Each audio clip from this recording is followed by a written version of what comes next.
బెజవాడ మరో రాజకీయ రచ్చకు వేదిక కాబోతోందా? పొలిటికల్ పార్టీలు బెజవాడ ఫ్లైఓవర్ పై వార్కు సిద్ధమవుతున్నాయా? పరిస్థితి చూస్తే నిజమే అనిపిస్తోంది.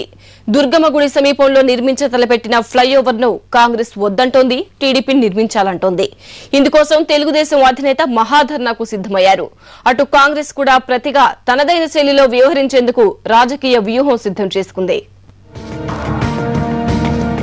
వేలాది వాహనాలు, క్షణం తీరికలేని రోడ్లు, జాతీయ రహదారులు బెజవాడ నడిబొడ్డు నుంచే వెళ్తాయి.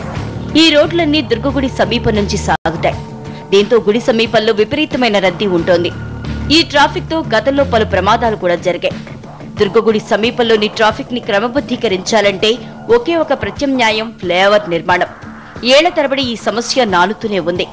ఇదంతా నేతలకు తెలుసు. ఒకప్పుడు కాంగ్రెస్ నాయకులే దుర్గగుడి వద్ద ఫ్లైఓవర్ నిర్మించాలనుకున్నారు. అసలు ఆ డిమాండ్ ను తెరపైకి తెచ్చింది కూడా ఆ పార్టీ నాయకులే. అయితే ఏవైందో ఏమో, ఉన్నట్లుండి నిర్మాణం కుదరదన్నారు. ఇదే అదురుగా టీడీపీ దుర్గగుడి ఫ్లైఓవర్ ను అస్త్రంగా మార్చుకుంది.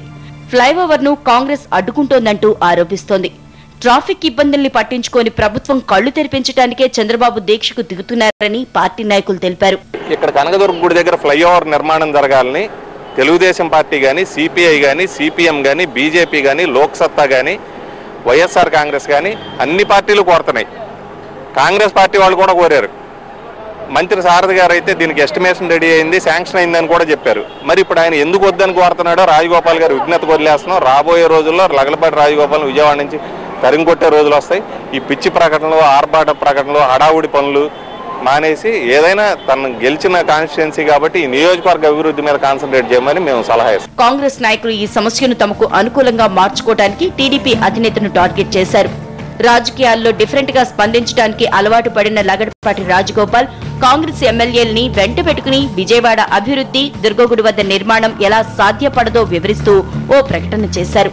ఈ క్షణంలో దుర్గగుడి వద్ద నిర్మాణాలు సాధ్యం కాదని, ఒకవేళ వాహనాల రాకపోకలు, ట్రాఫిక్ కి ఇబ్బంది కలగకుండా చర్యలు తీసుకుంటూ నిర్మాణం చేపడితే నిర్మాణం ఖర్చు మొత్తాన్ని తానే భరిస్తానని సవాల్ విసిరారు.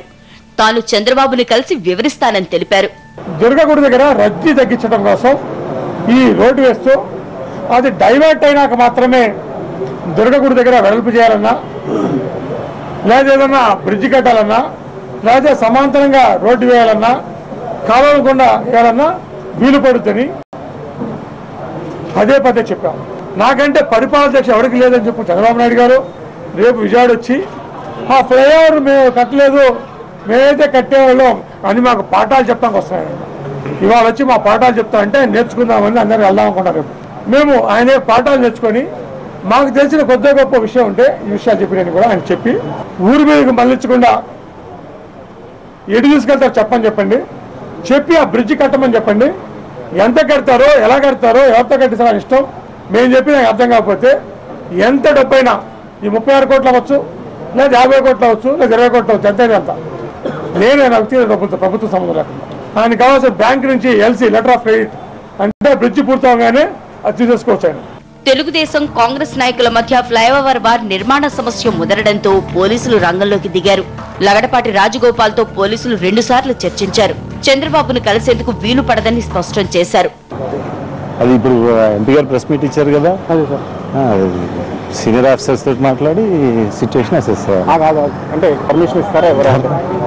పర్మిషన్ ఇది నా జోన్ కాదు కదా, అది అక్కడ వెస్ట్ జోన్. అది ఇప్పుడు ఏం చెప్పారు మరి ఎంపీ గారు? అదే ఆయన ఎవరిని కలుస్తానన్నారు, సోషల్ లీడర్ని, అంతే. అది కలిసే అవకాశం ఉందా? అంటే పర్మిషన్ ఇస్తారా లేకపోతే అసెస్ చేయాలి సిచ్యువేషన్. అంటే ఇప్పుడు ఆయన ఏమన్నా ధర్నా, అంతకుముందు ఫస్ట్ ధర్నా అన్నారు, తర్వాత ఇప్పుడు ఆయన కలిసి ఆయన చేసిన నిరసనలో పాల్గొంటామని చెప్పి అంటున్నారు.